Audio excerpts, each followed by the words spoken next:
Hello. Hello, good to see you. Well, we are so excited to be here. Out here representing from the Peach State in Georgia and excited to have a conversation with you all today. Well, again, Dr. Byrd, we cannot thank you enough. I know this is a long time coming. Definitely a fan of your work and your collective efforts for as many years as you've been doing it. I think one of the things that we were thinking about as we were developing the sessions for the conference is we started talking about the history and the medicalization of racism. And when we think about that, for us also an important step is to ensure that we have people that are in places and not only academic programs, but in leadership roles that represent their communities. And so it was an easy decision for us in terms of who our second plenary of this conference should be. And thank you for joining us.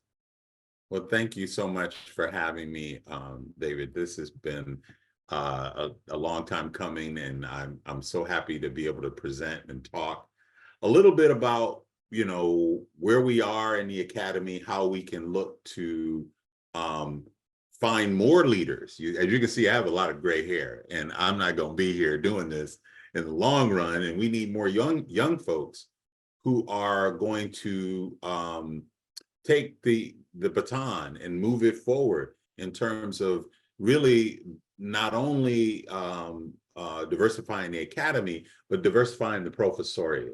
And what's key to that is, I'll talk about this here in a moment in my talk, but, many of us never saw anyone who looked like us in the classroom and had, ultimate success in these spaces where we needed the mentorship, we needed the support to do that. And many of the pathway initiatives, they do that, but organically we want to see that also in the classroom. So we're going to have a talk about that today.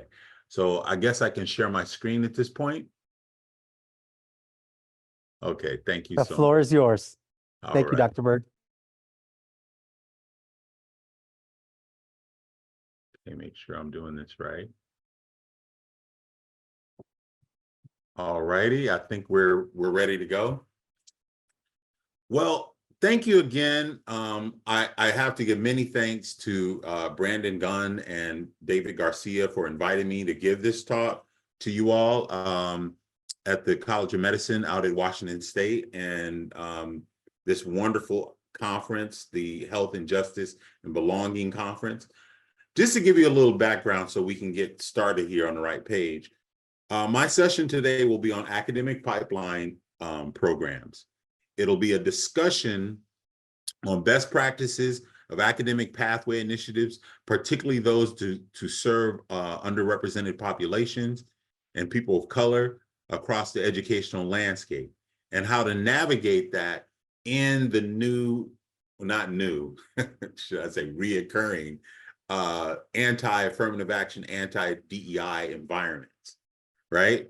Today, we will describe these initiatives through the lens of our book, Academic Pipeline Programs, Diversifying Pathways from the Bachelor's to the Professoriate, highlighting successful programs and strategies that leaders in higher education should consider in taking steps to diversify the academy. I will discuss this through our Thrive framework, which are 7 dimensions: type of program, history, research, roles, responsibilities, routines, identity, inclusion, where these programs give you self-efficacy and an agency, voice, the mentorship component, and expectations, and how these programs actually then self-evaluate themselves. One way is to provide this kind of evaluation and assessment to make informed decisions on enhancing inclusive excellence on college campuses.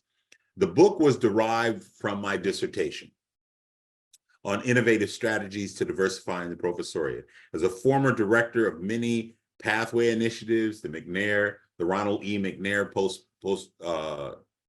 post-baccalaureate achievement program, TRIO program, the Lewis Stokes NSF, Lewis Stokes Alliance for Minority Participation in various summer research programs, as well as understanding the need for faculty diversity. As I stated before, only having 2 faculty of color in my entire academic journey of 3 degrees, I saw this as an opportunity to leverage and make awareness of pathway programs to support Brown and Black faculty, staff, and students, and other underrepresented groups in their journey for degree completion. So what we're going to do today is talk a little bit about this whole idea of awareness of the anti-movement. We need to contextualize that, and we can't talk about this work in a vacuum. We need to unpack a little bit of these issues we face, particularly that we face around pathway initiatives, DEI programming, and policies before we can discuss diversifying the academy and professional programs. I'll take a moment to also discuss one of the root causes of the anti-movement, anti-DEI and affirmative action movement in terms of demographic information of the United States. Some things that you may or may not be thinking about, but which is happening in our legislation at the federal and state levels as well. We'll talk again about academic pipeline programs and the use of data-driven DEI, building pathways for diversity in the academy, best practices of Hallmark programs, and then I'll talk about some intentional ways of diversifying the academy, looking at effective means for students, faculty, staff, and administrators, and the community.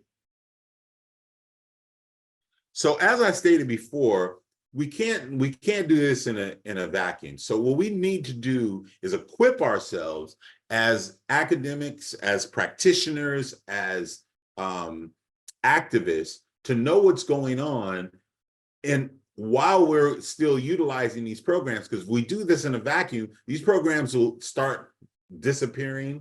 Folks at the federal level will be taking these programs away from us in these initiatives. So what we have to understand is the Supreme Court analysis was centered on race-based decision-making associated with admissions and enrollment, not on scholarships, financial aid, outreach program, pathway initiatives, data collection, race-neutral strategies, and employment of faculty and staff. Now, I will say this, in some states, this is even starting to be challenged. So that's, again, why we have to be aware of these. I gave you a couple of articles. If any of you guys, I know a lot of young people have the phones, you can take a snapshot of this as some of the articles that you might want to look at that will give you some more context in this space. Also, some 5 items to kind of consider as institutions is that we must remain focused and clear on advancing diversity and equity goals and DEI mission, and aligning our goals, standing alone in untouched, in these untouched areas, we have to be very conscious of institutional and state policies that are being affected by these changes. Remember that this is about race-conscious admissions policies. Do not make light of that in terms of just understanding that it's at the federal level, that's where they're looking at. Also, to assure that there are barriers to achieving diversity and equity goals have been eliminated, and review all relevant policies and practices in your programming work and recalibrate to make sure that they are inclusionary. Use data-driven evaluations in your DEI initiatives. Re-examine and reimagine enrollment policies to be race neutral. And as I'm sitting here talking about all of this, I want you to kind of understand that this isn't the first rodeo. we've been through this before. And there are states that have handled it, like a state out there on the West Coast, California. And I'll talk about that in 1 second. So data-driven DEI in light of the affirmative action legislation and the anti-DEI movement out there is key, because you need to know what you're doing and how these programs are effective in moving forward. So the community members and the administrators and faculty out there understand that using racial data to identify overall race-related disparities are permitted. You should audit your own programs to make sure that they are in line with your current laws, whether it be at the state level, at the institution level, the state level, or at the national level. Understand the DEI initiatives are involved in a range of classifications that include gender, sexual orientation, disability, age, veteran status, socioeconomic status. These things are key because, a lot of folks want to, conservatives want to put this in a box that this is all race-based stuff that we're doing here. But these programs are effective beyond that. Collecting demographic data and climate data can be real impactful, especially grounded in policies that everybody has to follow, which are like EEO and affirmative action policies that are mandated. Data-driven approaches and measurable impact on DEI initiative are key as well. So just to give is going on right now. And again, before I get into the meat of my discussion around these pathway initiatives and how effective they are, I just want to bring this up because these types of issues will affect all of our programming and all of our policies in the space of DEI related and policies that are out there.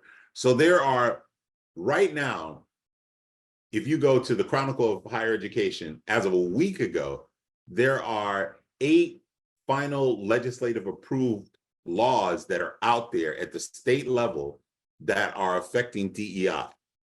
None of the states that are out on the West Coast right now are being affected by this, but there are also 65 bills in 25 states. So, so there's a lot going on here. So what institutions need to do to equip themselves is understanding that this is a coordinated legislative effort.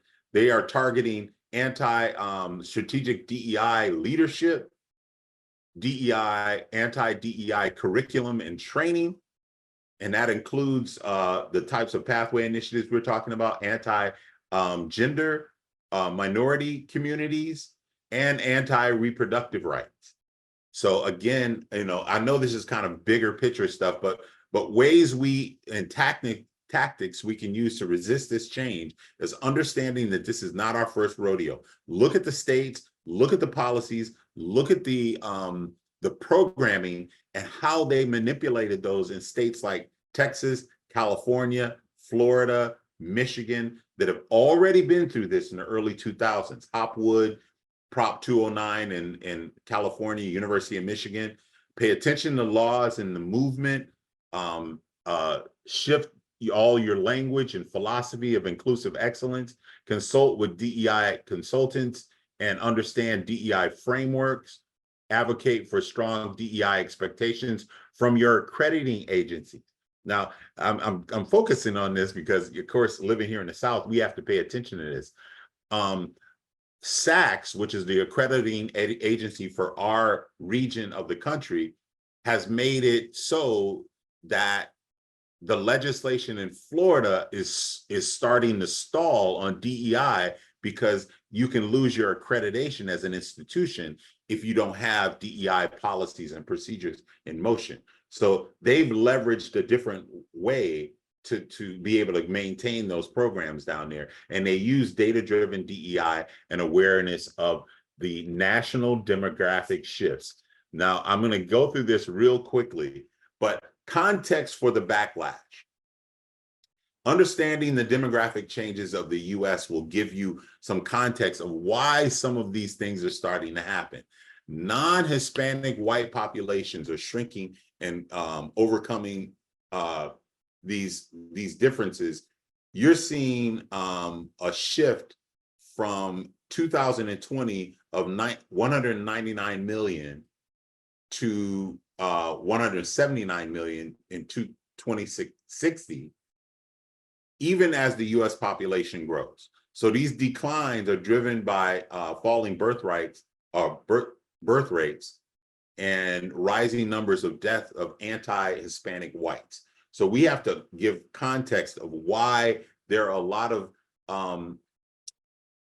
of legislation being moved around right now to support what's happening around this anti-DEI movement. And also the foreign-born population is projected to rise 44 million over the, from 2016 to 2060 as well. Couple more slides here. I just wanted to give you some more context here.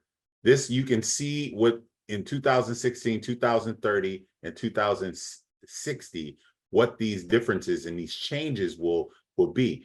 There will be soon a majority minority in the United States, and having a educated electorate of diverse individuals in the United States will wreak havoc on some of what the right, I'll just say the right, are up to at this point. So this gives you some context. 2045, there will be a majority minority population in the United States. And depending on legislation around immigration laws, that will happen, that could happen sooner. And this is a very important to understand in the context of where we are with our programming to support the diverse students in the United States, K through 12, collegiate, graduate, all the way to faculty. And we'll talk a little bit now about the use of data-driven DEI and best practices of pipeline programs and building pathways. So I'm going to talk a little bit about my at this point. And this is a labor of love, to be honest with you, to be able to provide an instrument for faculty, staff, and students of resources of over 300 different pathway initiatives that will support diverse students, faculty, and staff was a labor of love, because one thing is we don't know where all of these programs are, and we always are looking and we're always trying to seek them out. And I wanted to put them in one place.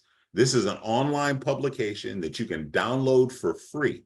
And this was more about making sure that we had young people that had awareness of these initiatives, and administrators and faculty to have awareness of these initiatives. So this book highlights 21 specific pathway initiatives that support students and faculty from diverse backgrounds. It introduces our Thrive Index, which I'll talk about in one second, that provides a common framework to contextualize all of these DEI initiatives. It provides a roadmap for institutions and faculty and staff and students to utilize Thrive to coordinate campus DEI efforts using a quantitative process. As well, it grounds our consulting work to assist institutions in connecting their own pathway and pipeline programs and use of best practices of national pathway initiatives. And what's key too, in our appendix, you'll find nearly 200 programs in there that you can use at each level of the pipeline that have web links, the whole 9 yards. Again, the online version, you can just click into all of these different pathway initiatives. So very useful there. Our approach on how we came up with deriving this was through a strength-based organizational development change management concept called appreciative inquiry, which is how we derive the Thrive Index. We use that specifically to give us context where all of the programs are apples to apples. So you can see what one program is relative to another, to another, to another. At the end of each chapter, we do a summary of all the initiatives. I'll talk about that in a little bit as well. But the Thrive Index lets us do that. We support programs in understanding about their campus diversity efforts through this data-driven piece. And this gives you grounds to be able to say, look how effective our programming is. Look how many students are graduating from these initiatives. Look how many student or faculty we're able to put into from diverse backgrounds into tenure track positions, the whole 9 yards, right? So we ground this in a matrix that is called the Thrive Index tool to help institutions in this space. So let's talk a little bit about Thrive. Thrive, again, like I said, is the type, it's a common language we use to bridge inclusive excellence and DEI frameworks with institutional data. That includes, like I said, type. History looks at things that have happened over time and gives you context of when the program was first established, so on and so forth. Research rules, roles, responsibilities, routines. This is another space. This is where the girth of the programming happens. Inclusion, identity. This gives you context in terms of how these programs give you provide self-identity and give you a sense of yourself and create inclusion in terms of spaces and agency. Then also those programs give you voice to be able to find yourself. And this is really getting to the root of what these programs are doing to effectively help students, faculty, and staff matriculate through their academic process. And then we ask at the end, what are the key performance indicators, the why of why these programs actually work, and we can measure that as well. This is a nice graph here that allows you to kind of see what these programs, how we take Thrive and we kind of contextualize everything. And it gives you some space to see what it looks like. We also looked at Damon Williams' Inclusive Excellence Scorecard that allows us to be able to frame these programs in another type of framework. We can do this with several different types of frameworks to give credence to why these programs exist. So the T and the H, history, type and history. You look at the institutional data sources, audiences of programmatic activities, units, disciplines, social identities, number of persons that served in the program, notable alumni when the program was first incepted, the activities that go on, the root of what's going on with these initiatives, components, professional development opportunities, again, with inclusive practices, giving a sense of belonging in these initiatives, whether they be affinity groups, whether they be summer programs, whether they be trio programs, whether they even just be orientation to various activities. Identity, student and faculty identity development activities that happen in these programs, giving, like I said, self-efficacy, voice, ways to give students, faculty, administrators agency, mentoring through voice, as well as expectations are impact factors. And as you can see, those things can also fit over here around access, equity, informal, formal curricula, campus climate. Campus climate is huge. And we understand that these initiatives give us space to find out more about whether or not the climate of the university is really, it might be great in this program, but take that versus what the real climate of a campus is, you can see considerable differences. And then student faculty learning development as well in the E. So let's talk a little bit about best practices. And I hope you guys are taking notes, because I will be taking questions at the end. And I know this is a lot to digest, but I wanted to give you some kind of context of why these programs have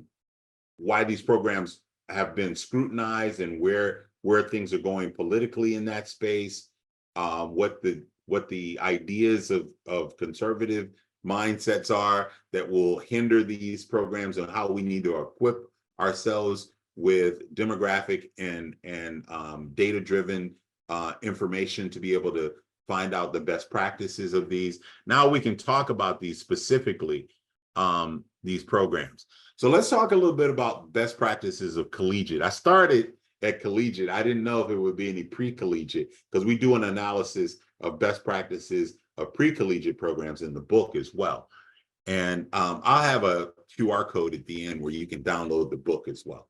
So, so looking at these programs at the collegiate level, these were hallmark pathway initiatives at the college level for students to utilize, and some just to see what the best practices are. And all of our programs have been around at least 10, if not 30, 40 years. So that's why we call them hallmark, right? The Leadership Alliance is a fantastic program that is probably one of the best summer undergraduate research programs to support undergraduate students in their journey toward graduate school in the United States.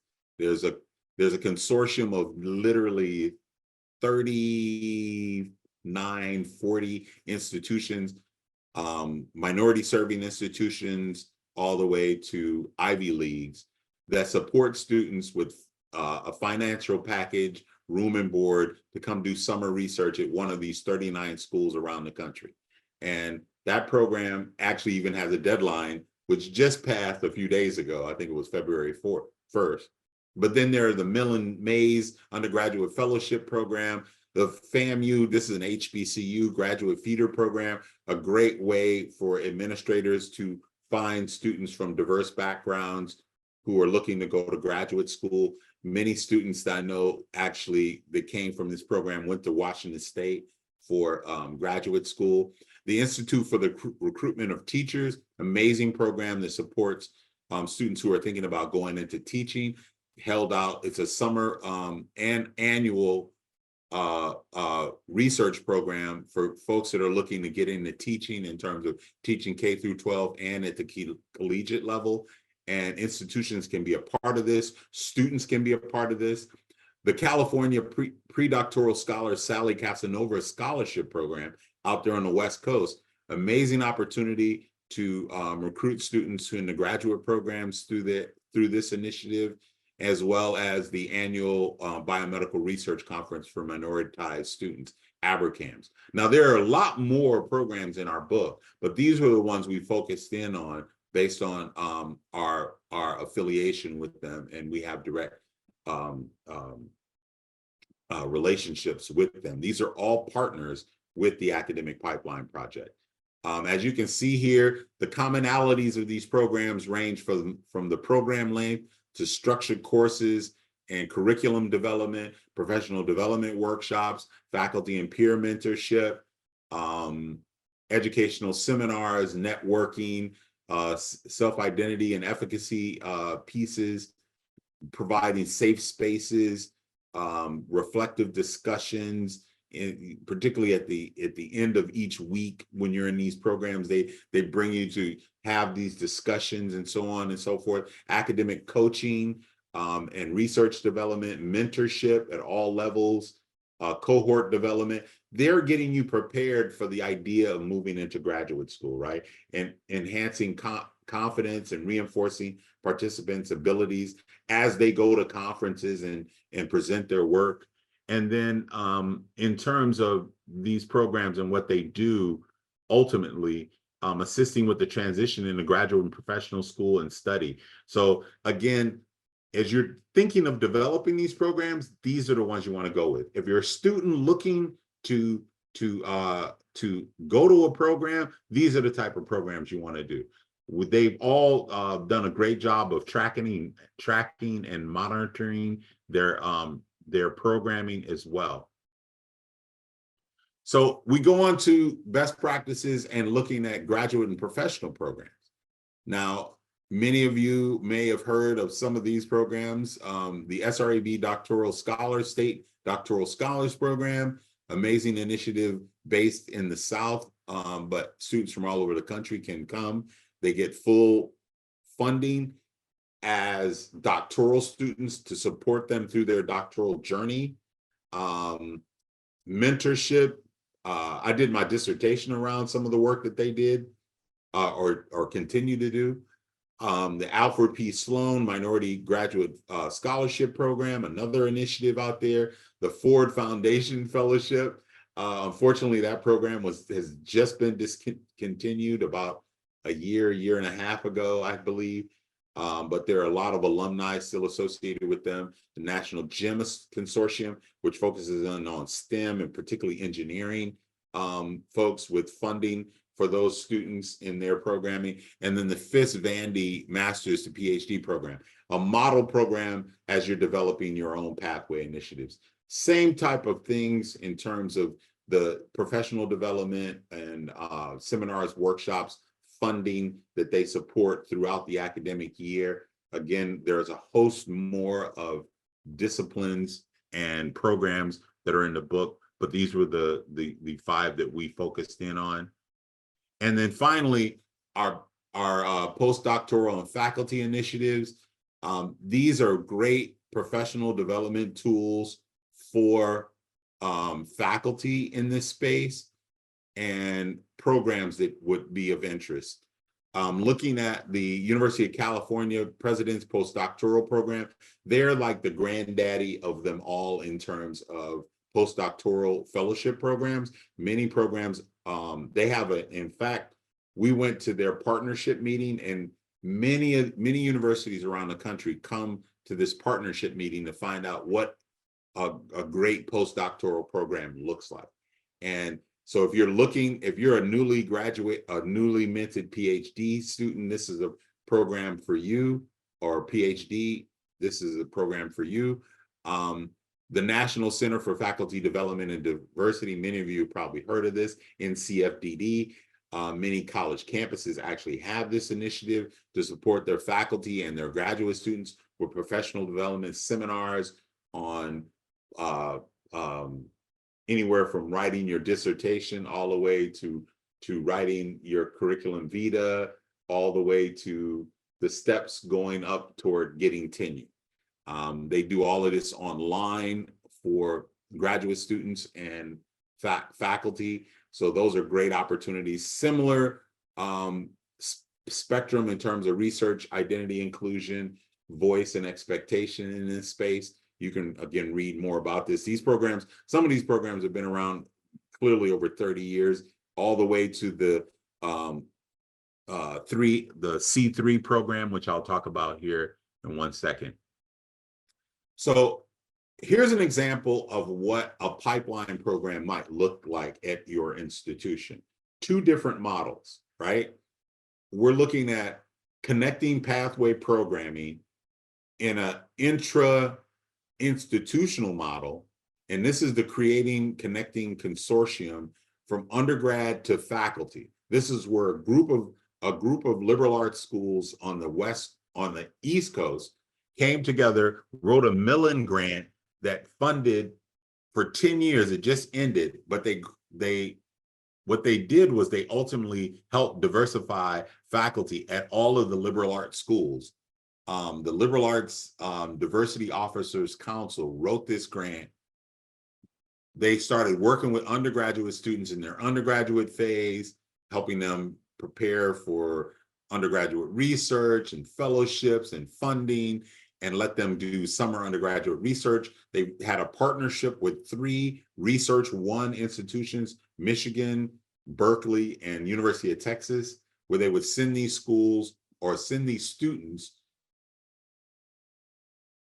research, and then they would have them come back to their summit in the summers. They would have them apply. They got admitted to these same 3 graduate schools.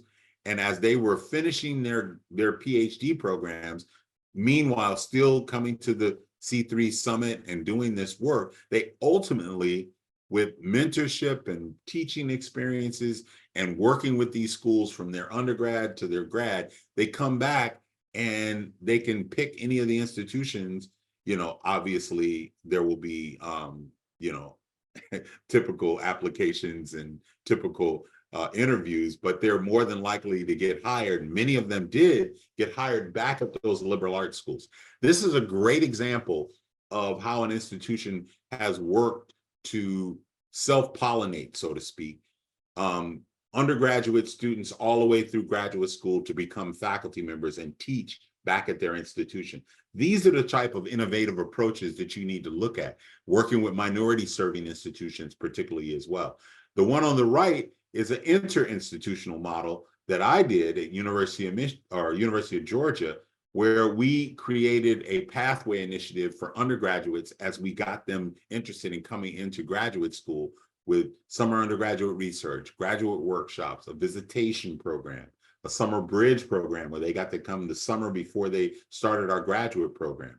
We worked with feeder programs to support them as an undergrad coming into grad school. And then we gave them a funding opportunity, and we tried to put students from diverse backgrounds through this entire cycle. By the time they came to University of Georgia, very familiar with the institution, succeeded beyond light years because they had already been working with the faculty in their doc programs and master's programs as undergraduates.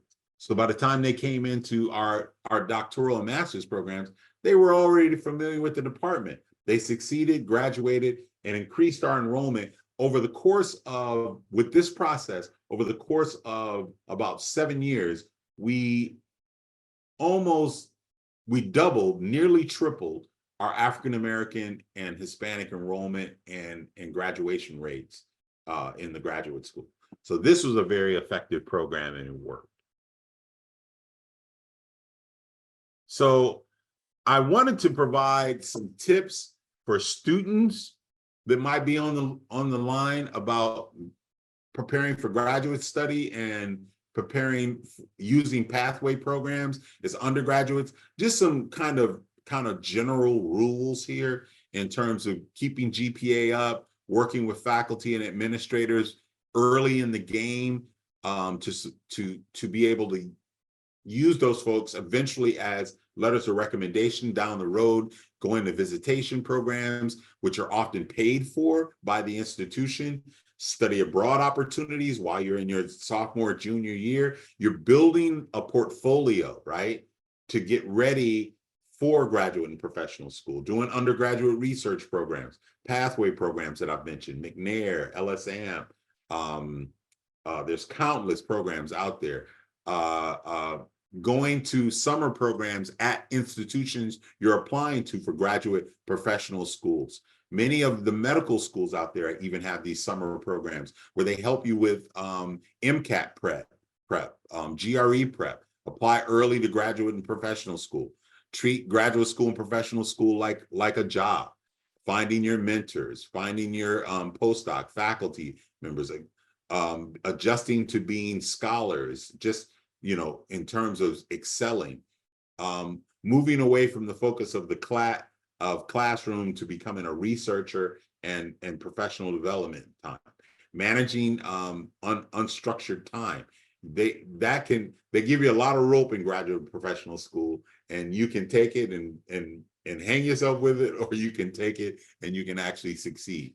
Willingness to work hard and do whatever it takes. Be there at all times, volunteer within reason, know the culture of your department and institution. Again, use those pathway initiatives and attending conferences when you're ready at the graduate level.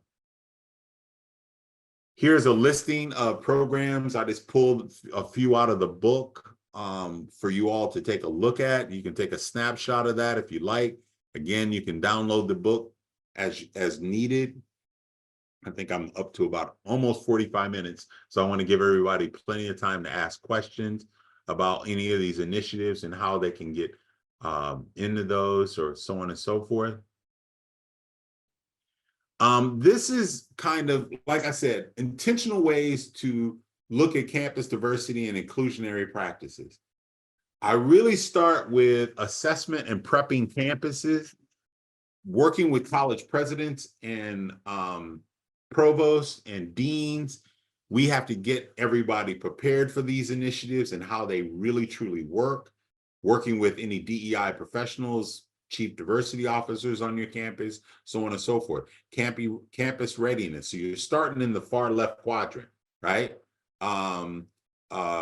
Campus climate surveys, reviewing and assessing all your programming, aligning your policies, especially in this DEI anti-movement going on, making sure that you're using the right terminology to make sure that you're being inclusive. Training on DEI. It is critical that people get training around this so they're prepared for this. When we start looking at retention programming, and I put retention in front of recruitment every day. If you're doing this work, you need to make sure that you are retaining your faculty, staff, and students, and making sure you have a solid base before you go out and you try to diversify your campus. So understand that. So make sure that your orientations are very inclusive. There's mentorship opportunities, near peer mentoring, junior, senior mentoring, seniors, meaning when I say senior administrators and faculty mentoring one another, acknowledgement and awards to make sure people understand that they're valued on campus, building a sense of community. Once people feel like they're a part of a campus community or a department or a college, then they'll be your best recruiters for you as you're looking to bring more people to the fold. So that is all very, very key. I guess I put mentorship there twice because that's how important it is. Recruitment activities. Then you start looking at putting diverse process, the right terminology you're using, outreach activities, conferences, pathway programs. You can go to different places like the SRAB conference. Maybe Sloan has something going on. I just went to the American Association of Colleges and Universities. These are places where you go and you network. I'm sure that there are medical association conferences that you go to as well. So make sure that you're participating in those, using those types of pathway initiatives. That's after you've got a sense, you've done your campus surveys, you're making sure everybody feels decent in the department, in the college, in the school, before you move into going out and recruiting. Because the first thing these new recruits coming to your campus, whether it be staff, students, faculty, or whomever, they're going to talk to the people that are already there, and they're going to go, so what do you think of this place? And if the reaction is like, it's okay, you should try this, that, and the other, they can get a sense of where things are. So making sure that that's in line. Use of minority serving institutions, the Hispanic serving institutions that are out there, HBCUs, obviously. There are tribal colleges. When I worked at Arizona State University, we worked with several tribal institutions that were around the mountain area, Colorado, New Mexico, so on and so forth, even Kansas. Making sure that our job descriptions are appropriate, and target of opportunity and spousal hire type scenarios can help in your faculty recruitment activities. And then you start all over again, and you start doing evaluations and making sure that you review your climate surveys to make sure that they're actually getting better as you go year to year. Conversations, diversity dialogues. We had those kinds of things to kind of get a sense of where everybody stood on campus, the faculty, the staff, and the students. That ultimately brings cultural change on your campus. And then you can implement all of those wonderful things that you've done at that point. a few strategies and tools for a diverse academy. For students, and I'm going to wrap this up here in a few minutes, but I wanted to kind of give a little grouping based on who might be on this call. What students do. What do students do in their process of going through, especially folks from diverse backgrounds, using academic pipeline programs? I've talked about that. Finding mentors early in the game. These folks are key to advance you. As you get further along, whether it be graduate, undergrad, or grad, you'll understand that the mentors out there will support you in a variety of different ways, from letters of recommendation all the way to pointing you to individuals that might be able to help you out at other institutions. Those of us like myself that are first generation, we don't have parents that they can just call somebody and say, hey, my kid wants to get into school there. You saw what happened to those folks that have money that did that in California and how that backfired. But this is an authentic way to do it, working with mentors who can actually, once they've worked with you and they know your work ethic, they can then help you in that process of connecting you with different networks. Online pathway or outline pathway to each level. That means paying attention to what your curriculum looks like as you're moving through, being reliable and accountable. Us old folks are like, hey, you guys, be consistent. I don't have any kids, but I have a lot of God kids, right? And I have to tell them all the time, you need to be reliable and accountable. If you say you're going to do something, you got to follow through. And this will get you a long ways in life. Understanding your racial identity. I say that because, you know, whether you're a person of color or not, you need to kind of learn what that process of gaining racial identity looks like for you, so you can be a well-rounded human being. Many individuals come through their life and don't understand that we're all in this game together, right? And this planet is one small pebble in this vast universe, and we need to make sure we're treating each other right. So you need to be able to see people for who they are. And that means you have to gain some identity around dealing with people who don't look like you. And I tell everybody again, practice wellness. You have to take care of yourself throughout this process. Faculty providing the multicultural inclusive classroom, which is key.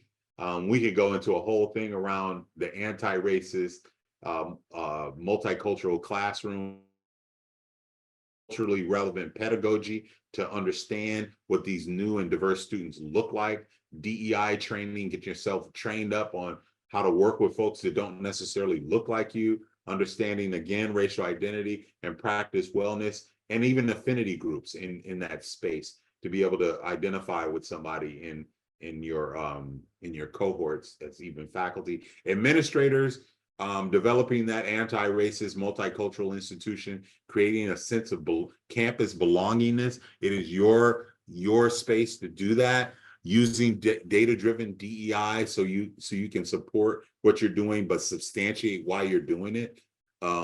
Sensitive to all DEI policies and legislation, curriculum training, gender minorities. We talked about this before, reproductive rights, religious rights. These are huge things that are happening right now in our academy, and we have to be sensitive to those. And again, I go back to practice wellness, practice wellness. So here are some QR codes for you to see all of the information that I shared with you. We can share the presentation as well if you'd like. If you want to reach out to me, I have my QR code right here for my my personal information in terms of sending me an email, seeing my social media and all that good stuff. So that is my presentation. So I want to bring, if we can maybe bring back, and I know it's kind of late. Well, it's late here. It's almost 7:30 here on the East Coast, but and I know you guys have had a long day, but I'd be happy to take any questions. Dr. Byrd, thank you so much for sharing all the information you did with us. You know, one of the things that came to mind, and it was a reminder as you were sharing, is that uh, time and time again, when we're connecting with folks that are developing these types of programs, or that they're calling pathway programs, or they're calling pipeline programs, uh, unfortunately, I continue to see organizations and groups or individuals that develop these programs in isolation, right? It's like a signature program at an institution, which I think is fine. And at the same time, we miss out on the collective work that's being done as you presented today. And so that, for me, as you know, as I continue to look at the amazing work that you're doing, that's something that we strive for as well. And I also appreciate the interdisciplinary nature that you and the work that you're engaged in focus in on. I think something that we like to pride ourselves on, or that we say here, is that if we're developing a program, that we want to develop it with specific folks in mind, right? We want to make sure that we're designing it in a way where people not only see themselves in it, but that they're learning from people who look like them. They're, to the points that you shared, the culturally relevant is so important for us. We essentially try to break it down into three things. We focus on community building, identity development, and I want to be clear, it's not that that our scholars don't know who they are and where they come from, but it's understanding who they are and where they come from in relationship to the educational environments, and for us in the health sciences, clinical environments, because it's not their problem, right? Oftentimes it's our institutions' problems that we need to get figured out. And then lastly, the system and resource navigation, right? Is that how important that is for the scholars and the folks that we're bringing in to understand the unspoken curriculum, the hidden rules of the game. And so again, what your work does to highlight all of that, can't thank you enough. Yeah, it's key to kind of, it's funny when you look back and you reflect on all of these initiatives, those are the common denominators that actually make these programs successful.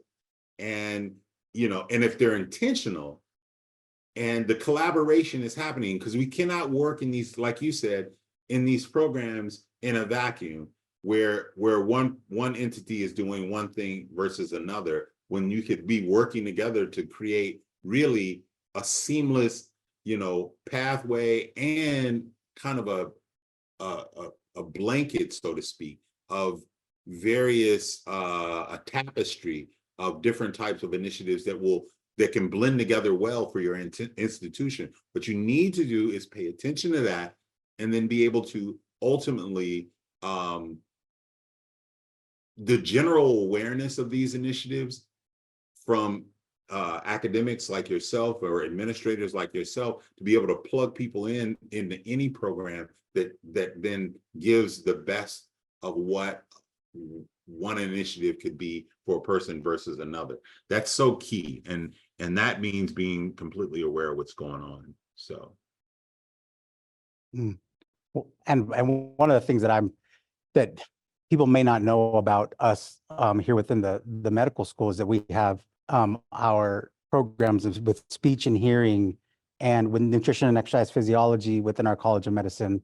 And when our MD program was founded, it was founded here, legislation was overturned by the people so that we could have a second MD program medical school.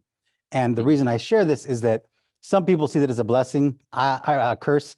I see this as a blessing, is that we can only recruit and admit students from the state. And the reason that I say that I think it's a blessing is that as a medical school, as a community-based medical school, we have to be invested and all in at every level. Because in order for us to ever see students that are going to be applying to medical school, we need to make sure that, I mean, that's far upstream, right? We're overlooking the Spokane River where I'm at, and we're so far upstream when it comes to medical school or professional programs that we, again, not only we can't do this in isolation, is that we need to be invested. And there are people out there doing phenomenal work. And that's actually part of why we're excited to have you here today, is making the connections, letting folks know that there are people out there that are doing phenomenal work, and that there are resources to tap into with you and your book and the groups that you're connected to, and the many others that haven't found that connection up until this point. And so again, just thankful for the way that you're engaging this work as a collective. And I definitely want to make sure that we're honoring your time and all the folks' time, especially as late as it is for you. But anything that you would like to make sure that the audience leaves with as they're engaging in this work? Well, one thing before I answer that is there was a question in the chat. Should I answer that? Can I answer that? Okay. Well, it says, as program staff for graduate pipeline programs, what are some strategies to securing funding? And I tell you, as a former director, I mean, yes, I totally understand that. And there are several different levels of where you can secure funding to support your initiative. Of course, if you have all your data with you and how successful your programming is, that's what you need to start this whole process, right? Because you first want to start at the local level of taking the data that you have that talks about how successful your program is, and then look at ways that you can get monies or secure funding at the state level, whether it be agencies that you could look at in your own state, but particularly depending on what type of initiative you're looking at. I've written for grants out of NSF, NIH, and DOD, Department of Defense, grant opportunities from the Millen Foundation. I mean, you have to be very, very strategic. Going to conferences, I think, to kind of stretch your mind in terms of what you're looking at for resources out there, I think are key. There's a program, for instance, called AGAP, the Alliance for Graduate Education and Professoriate, I believe, through NSF. That's a great program. So I would look at when you start looking at strategies, I would look at what you already have on your campus, see where you could plug in something. We were doing my last year at Georgia State, we successfully wrote for NSF Advance Award, which supported faculty diversity and recruitment and retention work, because we had a niche for it. After we surveyed the entire campus, we were really able to focus in on that particular grant, and that allowed us to fill a gap. And when you can write about a gap on your campus, that makes it even that much more better of an argument to be able to get those type of funding opportunities. And the second question is also, how do you recruit effective mentors? And depending on what level you're talking about, I certainly would encourage you to look at student leaders in this space that are leading different student organizations. If you're looking at the student level, if you're looking at graduate students mentoring undergrads, same kind of thing. Folks that are very active in the department that can serve as mentors for undergrad or new graduate or professional students that are senior. I would certainly look around that. If you have funds to support those mentors, that's always a nice piece to encourage mentors to get on board. And that may be and you have to be creative about funding. It may be books, it may be going to a conference in a given year, but being able to support your mentors in some way are key too. And that includes senior faculty members. And that might be I've seen campuses where faculty who are mentors or lead organizations might get some research leave or something like that in terms of being a mentor in a given area. So I would look at some of those kind of innovative approaches, look at some of the literature that's out there. Certainly Strategic Diversity Leadership by Damon Williams might be one that comes to mind. In terms of the Inclusive Academy might be another book to keep in mind as you're looking at ways to find mentors and work with mentors. And I would look at the NCFDD program that they're doing around mentors as well. So those are some ideas to share with you. Now, your last question, ending and Dr. Byrd, wrapping up.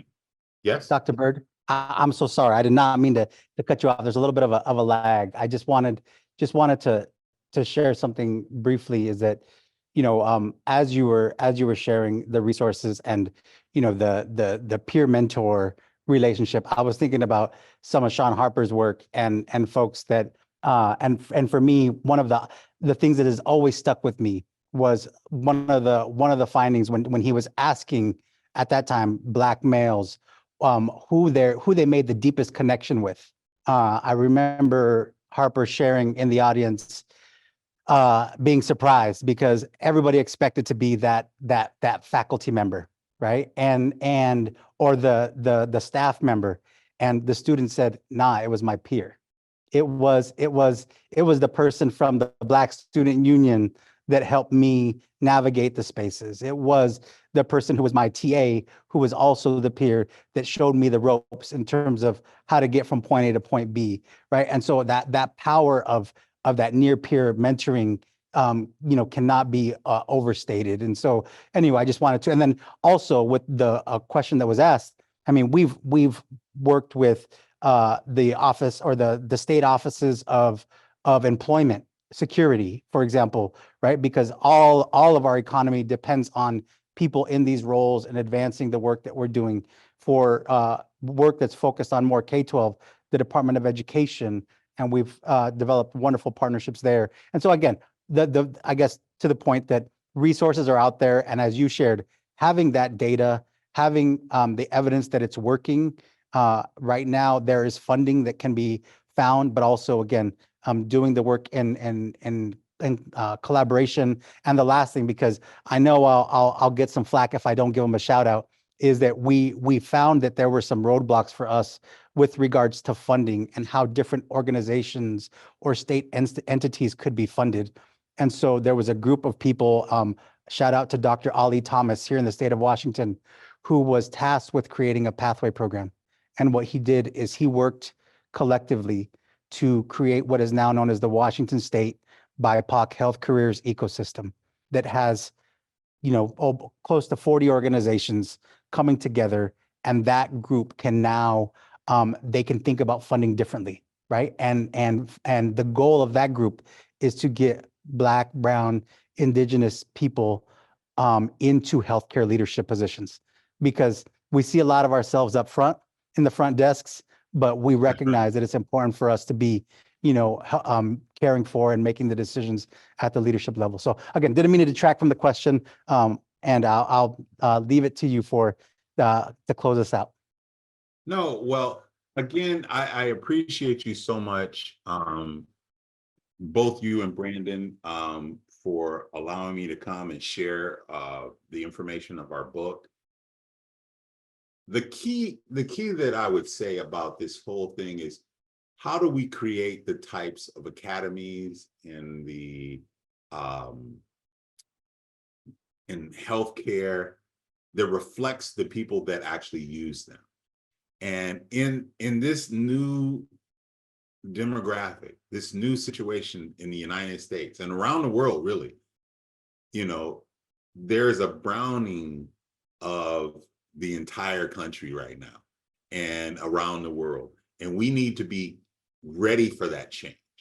And that change requires us to use pathway initiatives. They require us to take folks who are first generation to college, low income to college, from different backgrounds that are marginalized, and make pathways for them to succeed in the collegiate setting and in work.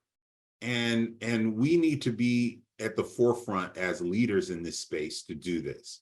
And I really see what you all are doing out there in Washington, and I applaud what you're doing. I'm excited that folks on the West Coast, we want to be more like you all, because we're living in a purple state. And it's an interesting environment to be in, to see history happening here in the state of Georgia. So we need to keep these bi-coastal conversations happening, and sharing what's going on in different parts of the country, to be able to then rise to the occasion as we diversify the United States. So thank you so much. And Dr. Byrd, thank you so much. You got a round of applause over here from the crew that's in the room. And again, thank you. I know it's late for you. Thank you so much for being here. And I'm already seeing it in the chat and on the screen. Please show Dr. Byrd some love for being here today in any way that you can. And Dr. Byrd, please know that we appreciate you and the work that you're doing. One of our speakers earlier this morning talked about us honoring the folks that came before us and those that'll come after us. So I have no doubt in my mind that your work, the collective work that you're engaged in, is going to live on for a long time and to help the future generations and our current generations. And so thank you so much. Thank you so much. You guys have a wonderful day, a wonderful rest of your day. And love you so much all the way out here from Peach State. And take care now.